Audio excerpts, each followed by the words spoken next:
Assalamualaikum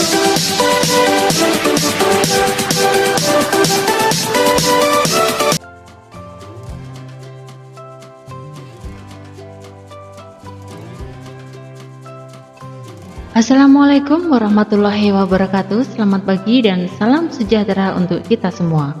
Hai anak-anakku kelas 4, bagaimana kabar kalian? Semoga kalian selalu sehat dan terus bersemangat.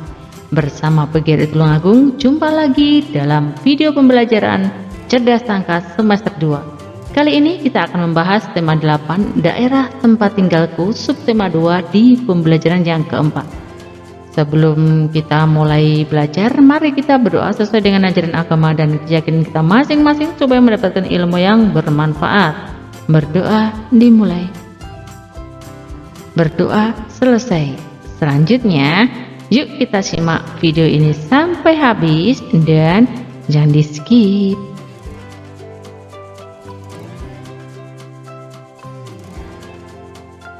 Muatan bahasa Indonesia. Menceritakan kembali teks cerita fiksi. Kegiatan menceritakan kembali harus melalui tahap membaca atau menyimak. Untuk menceritakan kembali sebuah cerita dibutuhkan keterampilan menceritakan kembali cerita fiksi yang dibaca, mengarahkan agar mampu mengemukakan ide secara lisan dengan lancar, runtut, lengkap, dan jelas. Agar ide dapat disampaikan kepada pendengar, maka dalam menceritakan kembali cerita yang dibaca, siswa harus menjaga bahasa, suara, dan intonasi, dan dapat menggambarkan gagasannya dengan baik. Dapat dikatakan bahwa menceritakan kembali adalah penyampaian ulang cerita secara lisan dari pencerita kepada pendengar dengan menggunakan bahasanya sendiri. Nah, di sini ada langkah-langkah menceritakan kembali cerita fiksi. Nomor 1, harus memahami isi cerita tersebut, mencari unsur intrinsik cerita tersebut, lalu membuat kerangka cerita, dan menulis kembali isi cerita tersebut dengan bahasa yang sopan dan komunikatif.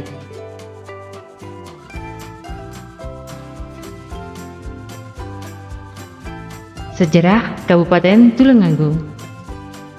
Wilayah Tulungagung sudah dihuni sejak zaman prasejarah dulu. Yang dianggap sebagai penghuni awal adalah Homo wajakensis. Manusia prasejarah yang fosilnya ditemukan oleh Eugene Dubois di wilayah Tulungagung Selatan. Lokasi penemuannya konon terletak di dusun Ngelempung, Desa Wajak, Kecamatan Campur Darat.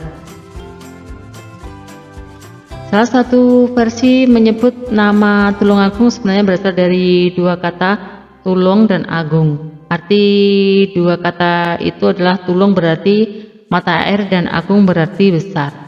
Sebelumnya, nama kota ini adalah Kabupaten Ngerowo. Penyebutan kata Ngerowo sendiri konon dari banyaknya daerah berawa yang ada di dalam bahasa Jawanya, Ngerowo. Tulungagung awalnya hanya merupakan bagian dari distrik dari Kabupaten Ngerowo. Waktu itu, ibu kotanya masih berada di daerah Kalangbret.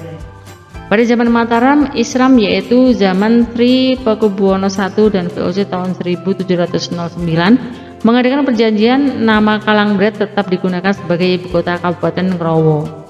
Begitu juga pada perjanjian Giyanti 1755, nama Kalangbret disebut salah satunya wilayah mancanegaranya Kerajaan Yogyakarta.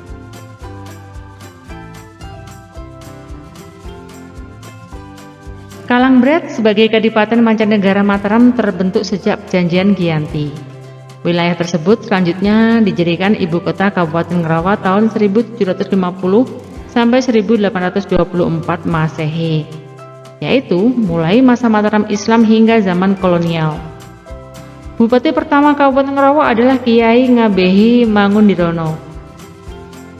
Nama Kalangbret telah dikenal sejak tahun 1255 Masehi atau zaman prasasti Mula sampai Malurung, dan disebut ulang dalam negara Kartagama tahun 1635 Masehi dengan nama Kalangbret.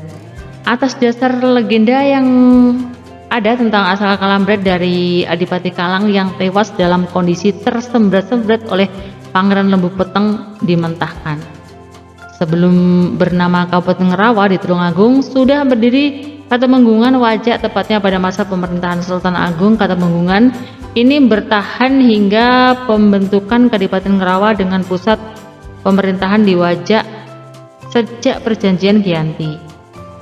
Ini terjadi antara 1615 sampai 1709 Masehi pada masa Mataram Islam dan masa kolonial. Saat masih berbentuk Katemenggungan, yang menjadi Temenggung adalah Senopati Mataram bernama Surontani. Tokoh yang sangat melegenda tersebut dimakamkan di desa Wajak Kidul, Boyolangu. Katemenggungan Wajak berakhir dengan berdirinya Kabupaten Ngerawa beribu kota di Kalangbret. Nama Rawa telah dikenal sejak tahun 1194 Masehi pada Prasasti Kamulan dan disebut ulang dalam Negara Kartagama 1365 Masehi. Nama ini kemudian berubah menjadi Ngerawa saat tampuk kepemimpinan berada di tangan KRT Pringgo Diningrat Bupati Ngerawa ke-4 yang memerintah tahun 1824 sampai 1930. Ibu kota Kabupaten Ngerawa dipindahkan ke sebelah timur Sungai Ngerawa, yaitu pada lokasi sekarang ini. Selanjutnya, kota baru ini dijadikan pusat pemerintahan atau ibu kota Kabupaten Ngerawa. Terjadi pada masa kolonial sampai sekarang. Pada tahun 1800-an sampai 1901, nama Tulungagung dipakai sebagai nama salah satu distrik dalam wilayah Kabupaten Ngerawa. Nama Kabupaten Ngerawa berubah menjadi Kabupaten Tulungagung pada tanggal 1 April 1901, yaitu pada masa pemerintahan Bupati Ngerawa ke-11 RT Partowijoyo. Nah, kegiatan 1 di sini setelah membaca teks tadi ya, sejarah Kabupaten Ngerawa, sejarah Kabupaten Tulungagung ya, ceritakan kembali menggunakan bahasa yang sopan dan komunikatif secara tertulis. Lanjut, kita akan membahas soal-soal dalam Ayo Berlatih. Cerita yang berisi tentang asal-usul terjadinya suatu tempat disebut legenda. Pesan yang ingin disampaikan oleh penulis dalam cerita fiksi disebut amanat. Buku yang berisi kisahan atau cerita yang dibuat berdasarkan khayalan atau imajinasi pengarang, pernyataan tersebut merupakan pengertian dari buku fiksi. Cerita fiksi atau rekaan sengaja dikarang oleh pengarang baik yang pernah terjadi secara nyata maupun dalam khayalan pengarang. Cerita fiksi dinikmati pembaca sebagai sarana hiburan. Jelaskan pengertian dari dongeng. Dongeng adalah cerita tentang kejadian luar biasa, aneh-aneh, dan penuh dengan khayalan. Muatan pelajaran IPS, jenis pekerjaan yang terkait dengan kegiatan ekonomi. Di sini ada pekerjaannya, ada petani, tukang batu, pegawai negeri, karyawan, buruh, TNI, dokter, perawat, pedagang, dan lain-lain. Selanjutnya ada kegiatan. Di sini perhatikan gambar berikut ini. Ini ada kegiatan produksi ya. Identifikasi pekerjaan pada kegiatan ekonomi tersebut ini pada kegiatan produksi. Yuk kita membahas soal-soal berikut ini. Kelompok pekerjaan masyarakat di kota yang tepat adalah ini, karyawan swasta, buruh pabrik, dan sopir. Nomor 2, para buruh yang bekerja di pabrik garmen menjahit pakaian untuk dijual ke pasar. Kegiatan ekonomi yang dilakukan para buruh ini termasuk kegiatan produksi. Nomor 3, bidang ekonomi yang mengolah bahan mentah menjadi barang jadi atau setengah jadi disebut bidang perindustrian. Nomor 4, orang yang melakukan kegiatan memakai barang hasil produksi disebut konsumen. Sebutkan pekerjaan yang menghasilkan jasa dalam memeriksa kesehatan masyarakat ya. Ada dokter. Muatan pelajaran PPKN, keberagaman individu di sekolah. Anak-anak, kita sebagai manusia atau seorang individu memiliki sifat ataupun karakteristik yang berbeda. Nah, kalian bisa lihat di teman sekitar kalian, di keluarga kalian. Nah, tentu banyak perbedaan di antara kalian. Mungkin bisa dari warna kulit, bentuk rambut, bahkan hobi. Nah, inilah yang disebut dengan keberagaman karakteristik individu. Perbedaan ini dapat dijadikan suatu langkah untuk saling menerima dan menghargai satu sama lain. Dengan saling menerima perbedaan, maka kita akan bisa hidup dengan rukun dan juga saling membantu. Beberapa bentuk karakteristik individu yang bisa kamu ketahui di lingkungan sekolah ada jenis kelamin, ras atau suku, fisik, pengetahuan dan kecerdasan, keyakinan atau agama, hobi, umur, dan kepribadian atau sifat.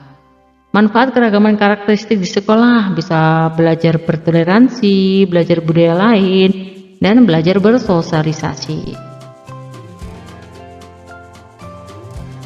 Di dalam kegiatan, silakan kalian membuat kelompok belajar yang terdiri dari 5 anggota ya. Kemudian identifikasi anggota kelompok sesuai dengan kolom berikut. Mulai dari agama, jenis kelamin, warna kulit, jenis rambut, umur, dan hobi. Selamat mencoba. Jika mengalami kesulitan, silakan chat di kolom komentar. Saatnya membahas soal latihan. Kia menyukai tari kecak. Tati menyukai musik tradisional, Novia menyukai olahraga lari. Perbedaan keragaman pada ilustrasi tersebut adalah kegemaran ya.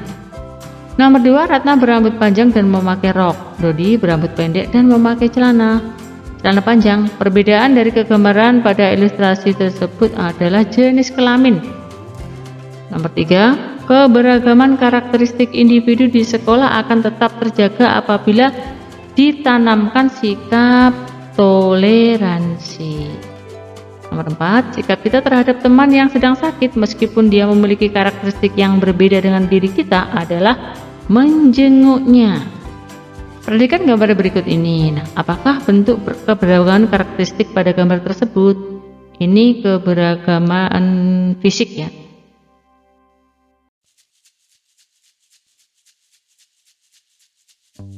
Itu tadi anak-anak pembahasan materi yang bisa Ibu sampaikan.